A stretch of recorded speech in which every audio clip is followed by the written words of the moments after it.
Bonjour à tous et bienvenue dans cette nouvelle vidéo. Aujourd'hui je vais vous montrer tous les accessoires que j'utilise pour la couture. Vous allez voir, il n'y a pas non plus énormément de choses. En fait, je trouve qu'il y a plein de choses qui sont inutiles, enfin pour ma part, mais je vais vous montrer les choses obligatoires à mon sens pour faire de la couture, les choses qui facilitent un petit peu la vie, mais sans non plus avoir trop de gadgets inutiles. Déjà, en fait, j'ai de la chance. J'ai une pièce en fait pour ma couture.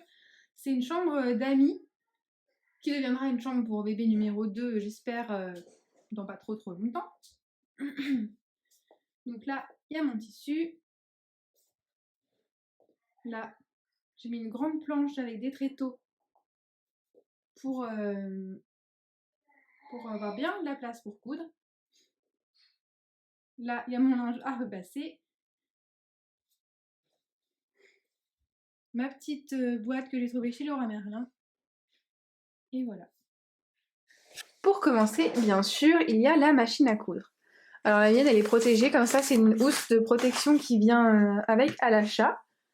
Donc voilà, c'est une électronique, c'est la Brother CS10. Voilà.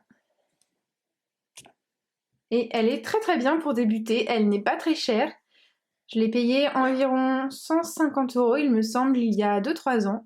Et en fait, vous voyez, il y a plein de points disponibles ici. Les boutonnières automatiques.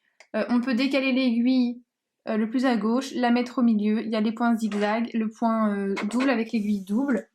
On peut baisser les griffes d'entraînement. Voilà, c'est les points principaux. Et bien sûr, on règle la tension, la largeur, la longueur des points. Et après, voilà, quelques points décoratifs.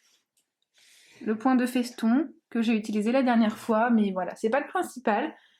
Voilà, cette machine elle est très bien si vous voulez commencer, que vous voulez une machine qui n'est pas très chère, mais tout en étant électronique. Celle-ci est parfaite. Ensuite, on a la surjeteuse. Je vais pas trop vous en parler aujourd'hui parce que je ne la maîtrise pas encore. Je pense prendre des cours pour essayer de la maîtriser un petit peu mieux. Mais voilà, ça peut être super pour faire des finitions un peu plus professionnelles, on va dire. Mais voilà, c'est pas obligatoire, je m'en sors quand même sans. Donc voilà. Ensuite, j'utilise une règle japonaise comme ça. Celle-ci, je l'ai trouvée sur AliExpress parce que là-bas, elles ne sont pas chères. Une règle japonaise, c'est vite 20 €. Et celle-ci, je crois que je l'avais payée genre 5-6 €, un truc comme ça, donc elle est très bien.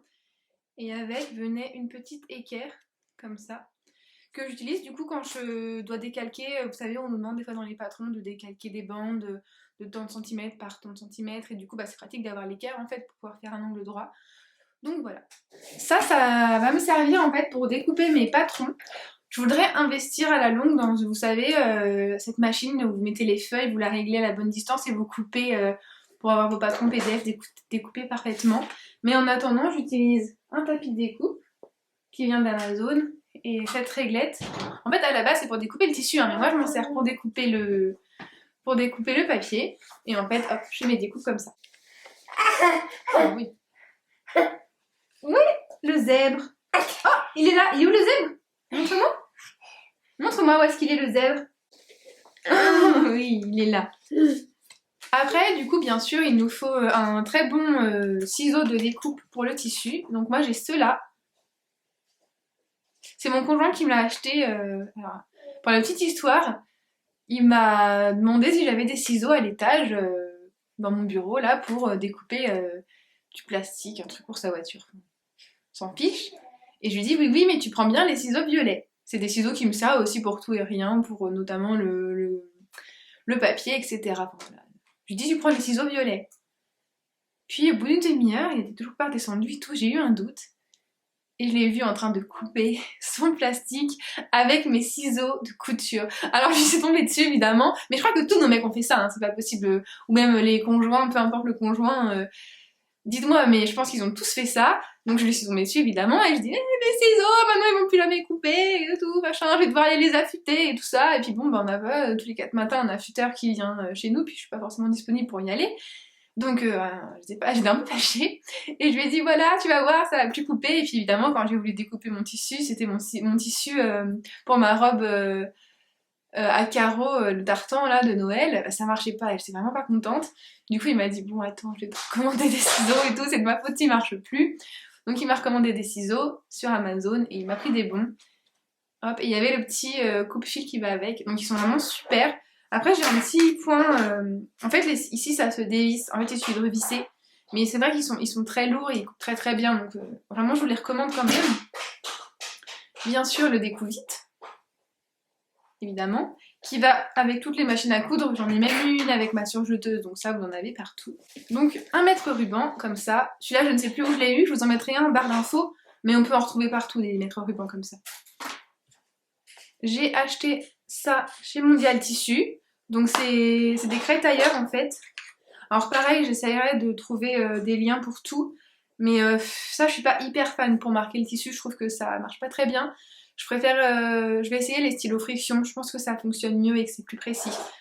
Parce que vous voyez, ça, bah, ça s'émousse et tout ça, et je sais pas trop comment faire pour les tailler, je sais pas si c'est possible. Après ça partait bien, enfin il y a plusieurs couleurs, etc. Vous voyez, il y a du rouge, du bleu, du blanc, donc ça marque un peu sur toutes les couleurs. Mais c'est pas ce que je préfère. Vous aurez besoin d'épingles, les plus fines possibles. Essayez de les prendre sans petites boules au bout. Des fois, il y en a qui sont jolies, des petits cœurs, des petites boules décoratives, etc. Mais je vous conseille vraiment des simples comme ça. Du scotch pour assembler les patrons PDF, si vous prenez des patrons PDF, bien sûr. Pour décalquer mes tissus, j'utilise de la bâche de protection pour la peinture. Ça coûte pas grand chose à Leroy Merlin, n'importe quel magasin de bricolage. Mon conjoint n'est pas très content parce qu'en fait je vais tout piquer. Maintenant il n'y en a plus, c'est pour mes parents, chaque fois que je les utilise. Mais bon, voilà, c'est vraiment bien, c'est épais, ça marque bien, avec un bic ça marque bien. Et c'est très très rentable. Niveau rapport qualité-prix, il n'y a vraiment pas, y a pas photo quoi. Indispensable, un fer à repasser. Je sais que c'est très contrariant quand on débute la couture de devoir se dire qu'on va devoir repasser toutes les coutures, etc. Mais je vous promets que c'est vraiment le plus important. Moi au début j'ai pas voulu écouter, mais si, il faut repasser ses coutures. J'utilise aussi cette petite pince. En fait, elle me sert à retourner mes bandes de tissu. Je vous montrerai dans une prochaine vidéo si ça vous intéresse. C'était un TikTok que j'avais vu passer. Je le retrouverai jamais ce truc-là, ce TikTok, mais c'est pas grave. Et en fait, vous coupez un petit bout, vous mettez la pince et vous faites passer la pince dans votre bande que vous venez de coudre et en fait, ça se replie hyper facilement. Voilà. Donc ici, c'est ma petite boîte où je range tous les accessoires de couture. Donc là, il y a mon mètre ruban, il y a des aiguilles en plus. Ça, c'est une trousse de couture à main que j'avais acheté il y a des années. Vous voyez ici, c'est tous les accessoires de la machine à coudre. Ça, je n'utilise pas énormément. C'est un petit appareil où vous mettez votre tissu pour faire du biais. Vous le passez de ce côté-là. Ici, ça va ressortir directement plié en biais. Vous repassez au fur et à mesure et voilà. Après, c'est tous les petits accessoires de la machine à coudre. Ici, c'est des crayons, le truc de la craie tailleur, etc. J'ai ça que j'utilise pas. Vous savez, c'est vous prenez du papier pour faire les marquages et en fait vous mettez votre tissu et ça déteint. Vous passez la roulette et ça va directement déteindre sur votre tissu. Je n'ai pas pris la peine de l'utiliser encore, mais j'espère que je le ferai plus tard. Ici, ça va être les rubans, le biais, etc. Ici, c'est de l'élastique et des fermetures éclairs que j'achète en lot sur AliExpress. Hop. Et ici, là, vous avez tous les boutons orphelins que je récupère dans des vêtements du commerce que je mets dedans. Des petits vêtements qui viennent, des petits boutons qui viennent de chez Action. Hop. Puis là, vous avez d'autres paires de ciseaux, ma pince prime et des boutons pression. Là, c'est des boutons à couvrir. Derrière, il y a une petite boîte qui vient de Emmaüs. Hop, et j'ai acheté ça sur Amazon. C'est des canettes de secours, toutes les canettes, je les mets là. Et ça, qui vient d'AliExpress, je crois, ou peut-être d'Amazon, où je mets tous mes fils. Mon imprimante qui me permet d'imprimer tous mes patrons PDF. Et dans ces boîtes-là, je vais vous montrer. Ça, c'est des cotons lavables que je dois finir de coudre pour ma copine. Hop. Et là, vous avez les chutes de tissu que je garde si j'ai envie de faire des choses avec. Et ici, c'est des coupons un peu plus gros. Donc là, c'est un pyjama que j'avais commencé à découper, mais je ne l'ai pas terminé. Je le ferai l'année prochaine pour mon conjoint et pour mon bébé. Là, voilà, un petit tissu sympa. Je ferai une cape de bain à mon bébé, de la double gaze. Ça, c'est un coupon que j'avais eu chez Emmaüs et un drap, un vieux drap. Et ça, c'est un tissu en sol que j'avais eu à Quartier des Tissus. Et voilà. Je voulais vous montrer aussi, ça c'est mon conjoint qui l'a fait. Avec du bois de récupération et puis des spots en fait. Il a fait la même couleur qu'ici et que la poutre.